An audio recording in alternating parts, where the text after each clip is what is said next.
नमस्कार दोस्तों, स्वागत है आपका टीवी 24 नेटवर्क में और मैं हूं अजय सिन्हा। क्या बीजेपी संविधान बदलने जा रही है? क्योंकि एक बार फिर से यह मुद्दा उठ गया है और इस बार आरएसएस के नंबर 2 हैं, यानी कि दत्तात्रेय होसबाले। उन्होंने बड़ी मांग कर दी है और मांग की है कि संविधान को बदल दिया जाए, यानी कि संविधान की प्रस्तावना में जो धर्मनिरपेक्ष और समाजवादी शब्द है उसे हटा दिया जाए। यह सिर्फ मांग आरएसएस की तरफ से ही नहीं, बल्कि भारतीय जनता पार्टी के बड़े नेता शिवराज सिंह चौहान ने भी की और कहा है कि इन दो शब्दों को हटाने की जरूरत है।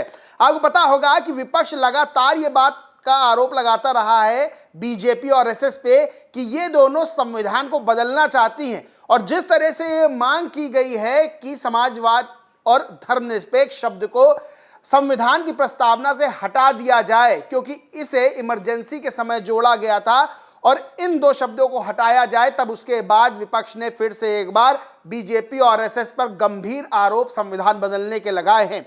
2024 के लोकसभा चुनाव में जब बीजेपी 400 पार का नारा दे रही थी, तब विपक्ष लगातार ये बात का आरोप लगा रहा था कि बीजेपी 400 पार सीटें इसीलिए चाहती है कि संविधान को वो बदल देगी, और बीजेपी को तगड़ा नुकसान उठाना पड़ा था। इस बार फिर से आरएसएस के नंबर 2 यानी कि दत्तात्रेय होसबाले और शिवराज सिंह चौहान समेत तमाम नेताओं ने इस मांग को पुख्ता किया है कि समाजवाद और धर्मनिरपेक्ष शब्द को संविधान की प्रस्तावना से हटाया जाए।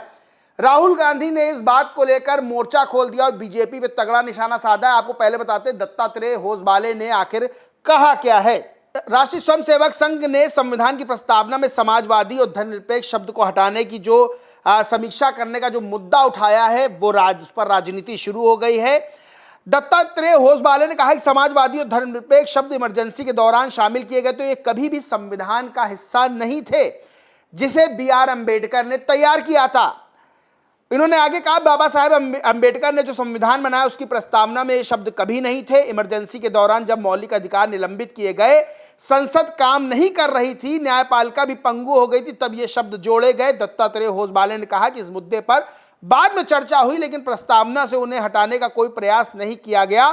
होसबाले ने कहा इसलिए उन्हें प्रस्तावना में रहना चाहिए या नहीं, इस पर विचार किया जाना चाहिए।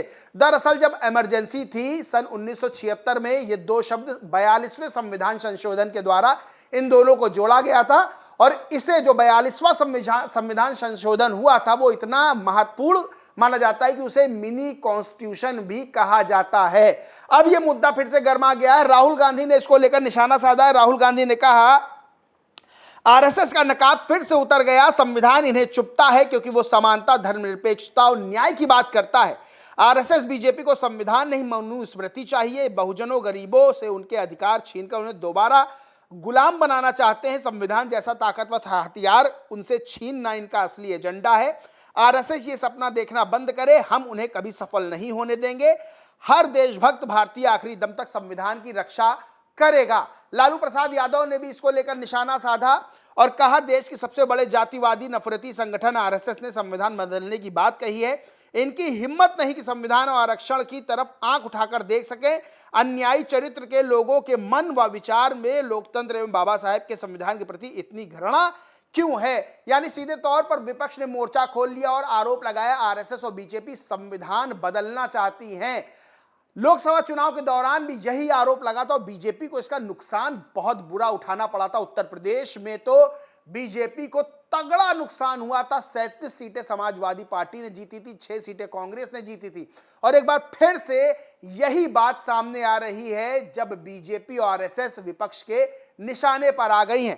प्रस्तावना क्या कहती वो बताऊंगा, और सबसे बड़ी बात यह है कि कांग्रेस की प्रवक्ता सुप्रिया श्रीनेत ने बीजेपी पर निशाना साधा और कहा है कि देश के संविधान से धर्मनिरपेक्ष समाजवाद शब्द हटाने की बात करने वाली बीजेपी खुद की पार्टी का जो संविधान है उसमें इन दो शब्दों को शामिल किए हुए, पहले उसे तो हटा ले। अब आपको बताते हैं कि प्रस्तावना क्या कहती है। शुरुआती 2 लाइन में बताता हूं। दरअसल जो संविधान की प्रस्तावना होती है उसे की ऑफ कॉन्स्टिट्यूशन कहते हैं, यानी कि वो कुंजी है, मेन है। संविधान का पूरा जो निचोड़ है वो प्रस्तावना में है। अब प्रस्तावना क्या कहती है? हम भारत के लोग यह संकल्प लेते हुए कि हम भारत को संपूर्ण प्रभुत्व संपन्न समाजवादी धर्मनिरपेक्ष लोकतांत्रिक गणराज्य बनाएंगे।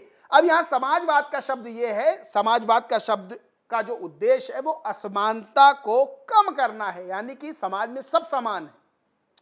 वही धर्मनिरपेक्षता की बात कर ले तो इसका मतलब है कि सभी धर्मों के प्रति राज्य और तटस्थता सुनिश्चित की जाएगी, यानी सभी धर्मों को समान भाव से देखा जाएगा। अब यह पूरा मतलब है, इसको हटाने को लेकर बीजेपी और आरएसएस के नेताओं ने मांग कर दी है। सुप्रिया श्रीनेत ने जो कहा है वो भी बताना जरूरी है। सुप्रिया श्रीनेत ने कहा बीजेपी के अपने संविधान में समाजवाद सेकुलरिज्म शब्द है। यह बात अलग है कि इनके लिए सिर्फ ये कहकर मुखौटा और खोखले शब्द हैं। संविधान बदलना है तो अपना बदलो, देश के संविधान के खिलाफ गिद्धों की तरह षड्यंत्र करना बंद करो, ये मंसूबे कभी कामयाब नहीं होंगे। बहरहाल सुप्रिया श्रीनेत ने भारतीय जनता पार्टी के कॉन्स्टिट्यूशन को लेकर निशाना साधा और कहा है कि देश का कॉन्स्टिट्यूशन बदलने से पहले, यानी कि ये दो शब्द धर्मनिरपेक्ष और समाजवाद हटाने से पहले, भारतीय जनता पार्टी अपने संविधान से इन दो शब्दों को हटाए जिनका जिक्र एक पन्ने पर, यानी कि जो बीजेपी का कॉन्स्टिट्यूशन है, पार्टी का कॉन्स्टिट्यूशन है, उसमें किया गया है। बहरहाल ये मुद्दा अब गर्माता जा रहा है और सीधे तौर पर विपक्ष के निशाने पर भारतीय जनता पार्टी और आरएसएस है। 2024 के लोकसभा चुनाव में भी थी, जिसका खामियाजा बीजेपी को 400 पार का नारा जो बीजेपी ने दिया था उसका खामियाजा उठाना पड़ा था चुनाव में। अब देखना यह होगा कि यह मामला कहां तक बढ़ता है, कहां तक आगे बढ़ता है, क्योंकि यह मुद्दा ऐसा है जिस मुद्दे को लेकर विपक्ष ने अब मोर्चा खोल लिया है और सीधे तौर पर एक बड़े वर्ग को विपक्ष ये बताने की कोशिश करेगा कि भारतीय जनता पार्टी और आरएसएस का जो मूल उद्देश्य है वो संविधान को बदलना है, और आरोप यहां तक लगाया जा रहा है कि बीजेपी आरएसएस संविधान को खत्म करना चाहती है। बहरहाल दोस्तों, इस पूरे मामले पर आप क्या सोचते, क्या मानते, कमेंट करके जरूर बताएं। वीडियो अच्छा लगा हो तो लाइक करें, शेयर करें, चैनल को सब्सक्राइब नहीं किया तो सब्सक्राइब करके बेल आइकन जरूर दबा लें। धन्यवाद।